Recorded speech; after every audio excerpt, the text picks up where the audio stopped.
name is Kip Nilsson. I'm going to be a sophomore at Dartmouth. ConstructIQ has a lot of onboarding calls, and so the original project was to work on handling all of the information that gets mentioned in those Zoom calls, but has to be manually logged. I built a system to automatically pull those features from the Zoom onboarding calls and then log them in a Google Sheet and then also connect them to the Contacts HubSpot CRM.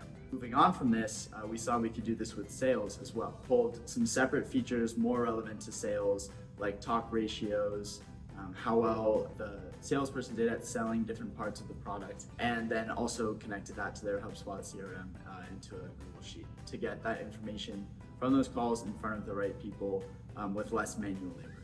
The Zoom AI does a summary option, but we wanted to pull some more specific details. To do this, we pulled the raw transcript from the Zoom API, which we connected to Zapier, and was able to analyze specific details using an OpenAI integration, where we would pull the whole transcript and ask OpenAI to pull next steps, for example, in customer feedback on the product. And I was able to do this pretty large-scale project just by looking things up, by connecting different APIs which already exist, and sort of filling in the gaps in my knowledge with AI.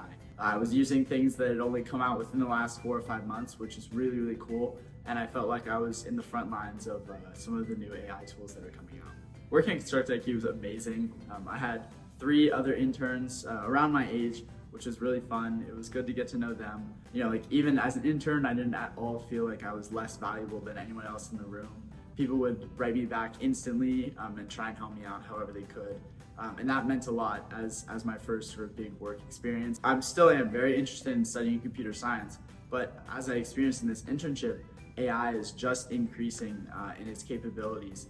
And so I think I might be switching my focus a little bit on what I'm planning on studying. I still want a technical background, and I think knowing some of the data structures, the algorithms, how they work behind the scenes will be very helpful. I think to shift my major focus maybe to an economics or something a little bit more product or business side, so that I can really understand both sides of the picture and combine that with use of AI.